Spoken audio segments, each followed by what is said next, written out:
Bienvenue, chers frères et sœurs, nous sommes à Pasteur, j'ai une question. Et aujourd'hui, nous avons une question venant de Laurette de Genève.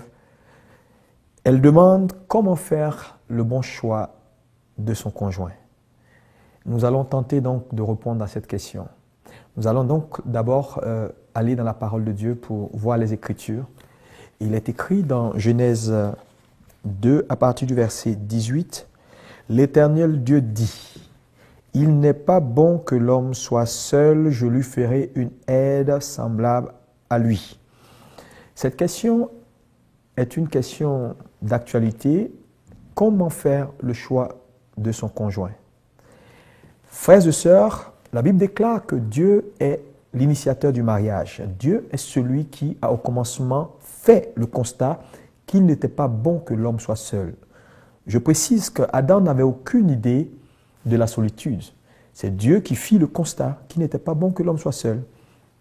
Et la Bible dit, il envoya Adam donc faire la nomination des animaux. Il fit passer les animaux devant Adam qui les nommait tous, pour amener Adam d'abord à exercer la responsabilité. C'est très important. Et lorsqu'Adam a vu que parmi les animaux qu'il nommait, il ne trouva pas son vis-à-vis, la Bible déclare que Adam fit le constat lui-même que parmi ces animaux, il ne trouva pas son vis-à-vis. Et Dieu donc va faire tomber un profond sommeil sur l'homme, vous connaissez le récit, et Dieu va sortir une femme de l'homme. Mais je tiens à souligner ici un fait important. Dieu est l'initiateur du mariage. Deuxième chose, la Bible dit, Dieu va faire venir Ève vers Adam. Donc Dieu est celui qui conduit le conjoint vers la personne qui désire le marier.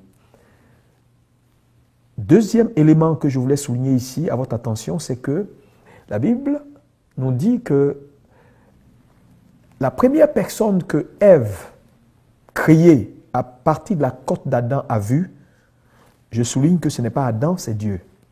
Donc, lorsqu'elle s'est réveillée, c'est Dieu qu'elle a vu d'abord. De même, Adam, lorsqu'il a rencontré Dieu, il a d'abord rencontré Dieu dans une communion avant de voir Ève.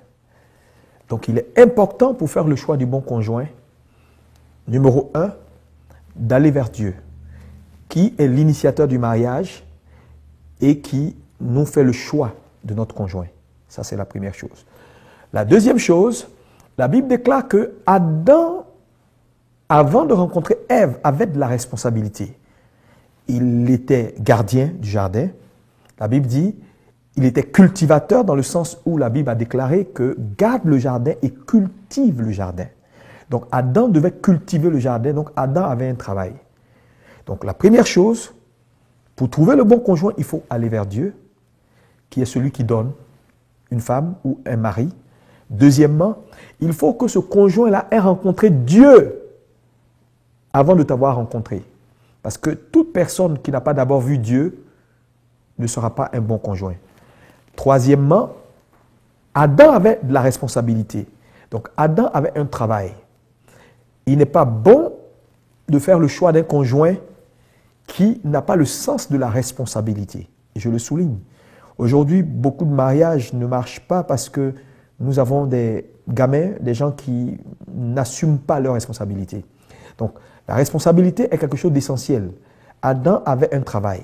Donc, il est important dans le choix du conjoint de tenir compte du fait que le conjoint que nous choisissons doit avoir la capacité de tenir ses responsabilités vis-à-vis de nous, que ce soit l'homme vers la femme, comme la femme vers l'homme. Ensuite, un élément important, ce conjoint doit comprendre ce que c'est que le mariage, qui est une institution. Le mariage est une institution. La Bible dit que le mariage soit honoré de tous. Dieu exige à ce que, au-delà de l'amour, nous ayons la compréhension de ce que le mariage est une institution. Beaucoup de couples échouent parce que, bien sûr, ne sachant pas que le mariage est une institution. Une institution a des exigences. Une institution est plus grande que ceux qui incarnent l'institution. Voilà pourquoi, avant de faire le choix d'un homme, numéro 1, assurez-vous que cet homme a rencontré Dieu avant de vous voir. 2, que cet homme a de la responsabilité.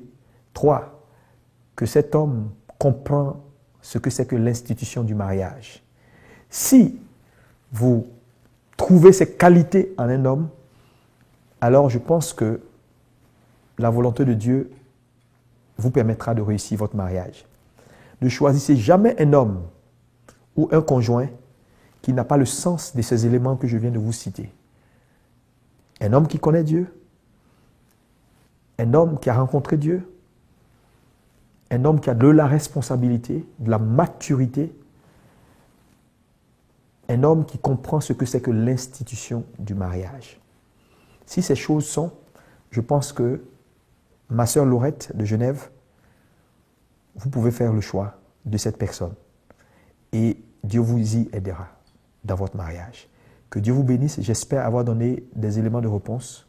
Que la paix de Dieu soit sur vous et que sa grâce vous accompagne dans le choix de vos conjoints. Merci. À bientôt. Si vous aussi vous avez une question biblique sans réponse, envoyez-la nous par email à pasteurj'ainequestion@enseigne-moi.com.